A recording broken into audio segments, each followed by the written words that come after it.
Hi, my name is Zenzi. My payroll name is Deb Helfrich. I'm here talking to you, UCSF, about a metabolic lab of my own. This is a great book by Rita Colwell about how prejudiced science is. The interesting thing, I'm not a scientist, philosopher of physiology. I'm also #autisticAF. And finally, I was morbidly obese. First 50 years of my life. Let's see, can we do some... Oh dear, that's no good. Let me see the picture. Okay, that's about as much as I can do.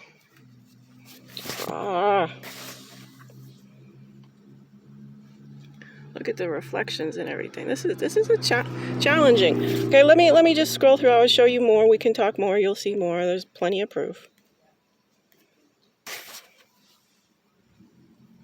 No reflections. 150 pounds evaporated in the 15 months after I turned 50. Using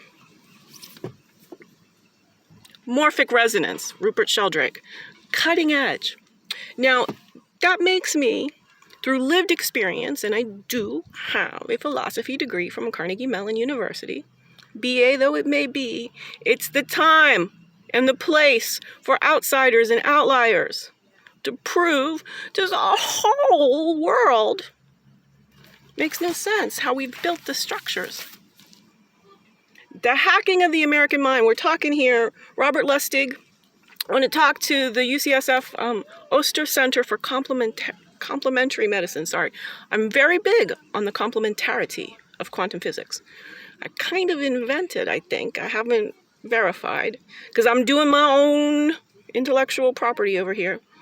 But I think I am the one to invent quantum physiology. The complementarity, the particle and wave duality. So this is. I've got a couple things to say here. I agree entirely with your data. I think your conclusions as a non-morbidly obese female philosopher of mind who's going to be well known. I didn't invent it or anything, but I'm going to teach the world evolutionary logic. There's skills and practices here, and I think many of our evolutionary stories are quite frankly corrupt because of complementary medicine. The chakras and the meridians are all very, very real. We have a problem, and this is a philosophical problem, with a faulty, flawed, and fraudulent paradigm. It can be summed up in seeing is believing. Now, for fun, I am a strange loof, Doug Hofstadter. We're reading about Gödel's quintessential strange loop, Gödel, of the incompleteness theorem. Reading mathematics for fun. Well, I'm pitching for a metabolic lab of my own. I'm not joking with you. So, we have to go into the hard part. I evaporate all that way. I like the world is now going to want to know about all this, and then the pandemic happened. And being a morbidly obese child who was always ignored, neglected, rejected, turns out I'm not the best one to build a global love movement of life-centered thinking. Using logic plus love intertwined to solve planetary problems like climate change, the ever-escalating burdens of chronic disease and mental illness. Is why I'm the philosopher of physiology. Probably the original one, Globe's original consulting philosopher, the she Sherlock of human functioning. Let me tell you something. I didn't start out to lose any weight. I was perfectly happy with my 333 pounds. I started out because I had a toxic mold exposure. Moving into an apartment in the Seattle area, mold behind the walls, very subtle. I don't have it as bad as most people, but it changed my neurology in devastating ways. I lost nearly 90% of my capacity to walk and talk in my 40s. And how did I get it back? What did I do? Losing the weight was a symptomology that resolved itself. I was a wise steward. I got lots of evolutionary logic. Talked to Dr. Lustig about here. And everyone else. Well, what I need right now is all this specialness. I'm a little too smart for any adult in the U.S. of hypocrisy whose mind has been hacked by corporate America to listen to me. I need some professors. I've been trying to get to UC Santa Cruz and Stanford consortium with UCSC, and I'm sure we need some physicists from Berkeley, okay, UCB. That's my little consortium to create the hashtag Wellbeing Philosophy Institute. In order to do that, I want to come to UCSF, create an evolutionary design, in the life sciences, talking specifically about human functioning. If one human stays alive doing something completely out of the blue, we have to go back and look at the theory and change it. One successful person.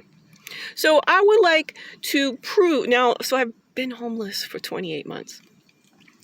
Everything A-okay. I had got my health back. I documented through hundreds, like 700, 800 YouTube videos. We've got the whole documentary.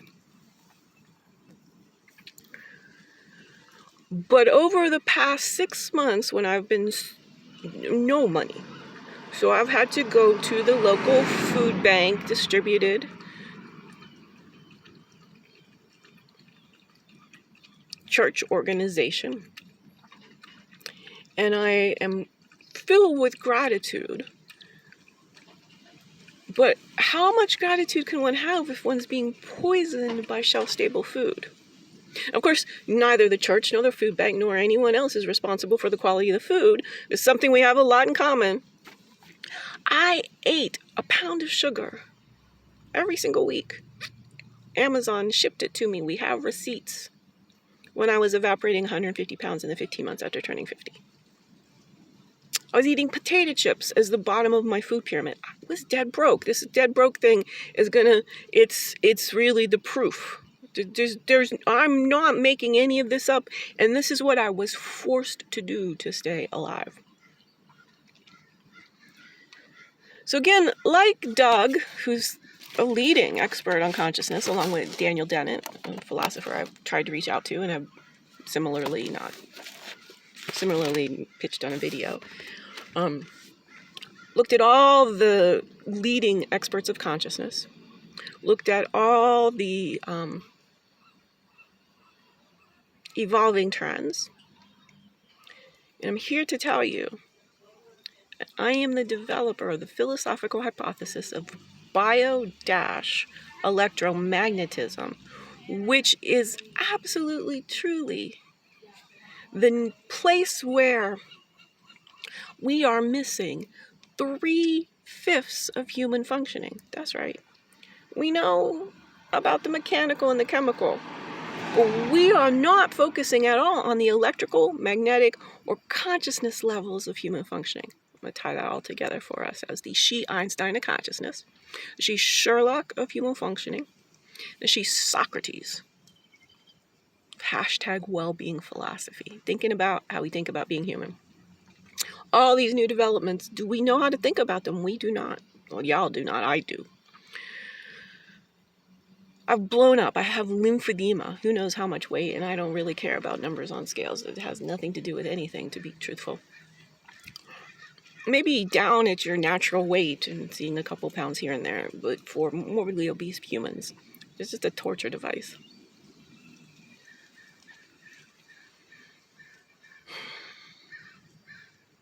I used my thinking equipment as a 50-year-old menopausal woman. What is menopause? I don't know. I didn't experience it. It's been 6-7 years.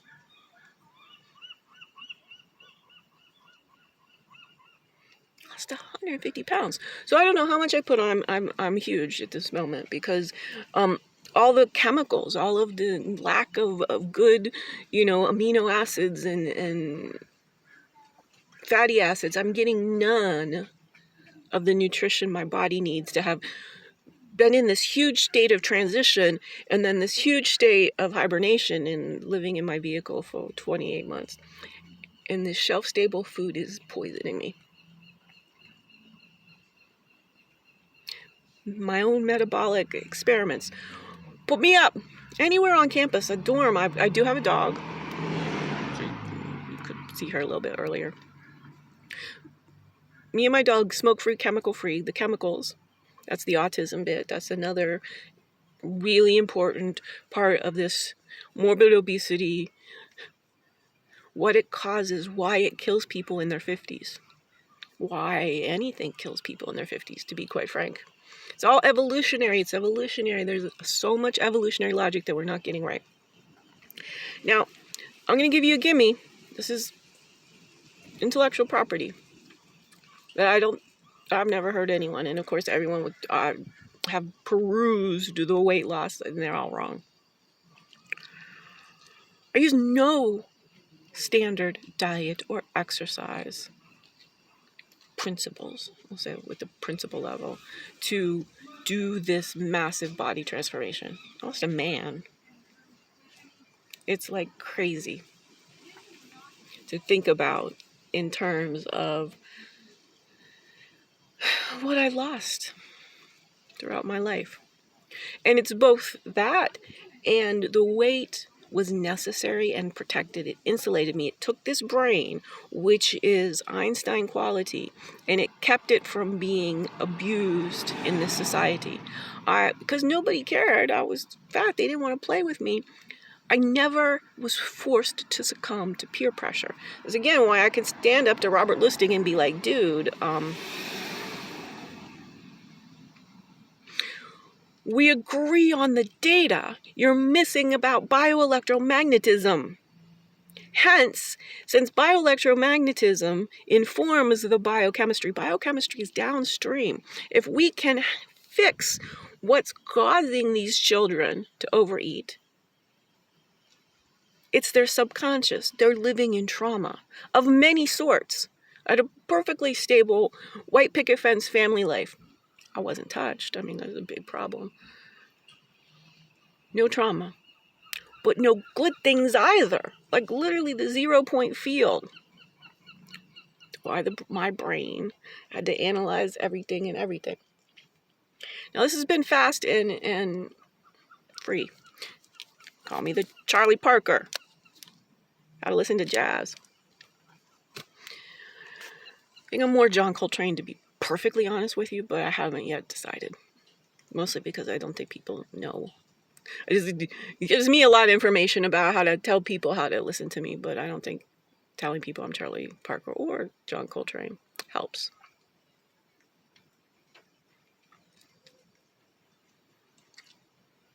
I want to stay alive. I've asked thousands of people. Let's do this. Let's create a new paradigm of science. This philosophical brain, and this is a joint. We'll have some of the complementary medicine, metabolic lab standard straight on. There's the biophysics of losing weight and nobody's really talking about it. Fasting. Nobody's also talking about the fact, it's all water fast, right? Or juice fast, or which I schedule out. Your body knows that. You can't do what some man in a suit tells you to do. You can't do what some always been supermodel thin woman tells you to do. It's nonsense. When fasting, as a morbidly obese person, as somebody who's overweight, let's just pick 20, 25 pounds, depending on male, woman, tall, short. Real, beyond that, evolution designed us to carry extra weight when we needed to migrate. And evolution has a perfectly reliable mechanism for getting rid of the weight. This is what I want to demonstrate. I did it once. You can see the photos. Put me back in the metabolic lab. Monitor what I eat. And I'm a feast and fast. Feast and famine is my strategy. We're going to document my strategy. No doctor was involved the last time. No doctor's been involved in my life. What was wrong with me was I was overweight. Nobody, the lymphedema, the autism, nothing. No. The chronic fatigue, fibromyalgia, MS, Parkinson's, you name it. Depending on who I'd go to, I'd get diagnosed with it right now. Let's get this body on data. Let's look what's going on. Here's the deal. It's a 6-month project. 6 months, 60 pounds. Or until, I'm looking to get to 133. I think I have it in me. That's what my brain tells me. I got up to 333 and it's 200 extra pounds. 6 months, room board, hook me up, give me access, adjunct researcher inside. I'm the Phineas Gage. Morbid obesity. And of bioelectromagnetism. The morbid obesity thing is just the tipping point.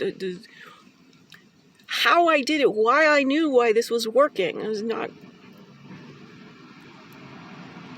very important medical data that I'm willing to share with UCSF and in conjunction with philosophy departments at UC Santa Cruz and Stanford and neuroscience labs. And imagine if you're the first university in the country to create a department of bioelectromagnetism. That I get to do it. I really just want to make my own think tank. I'm really serious. A research think tank of my own. I got the whole model right here. Rita Colwell, former top woman in charge of the National Science Foundation. Got her pathways. Understand what she's going on and doing. But I'm a philosopher, and I'm childlike, and I'm playful. This is public philosophy. All right. I think I've said everything in complex concentric ways. What the mold did to my brain, my beta brainwaves are gone. I dwell in a lot more subconscious processing. I think it's kind of concentric. There's this whole new movement on nonlinear thinking. Well, that don't tell you anything. It's concentric. I build layers and layers of the onion, and you should now see. I need help losing weight. I'm offering to build a contract to share this, work with professors there. What does it take to get a 54-year-old woman with severe autistic chemical sensitivities?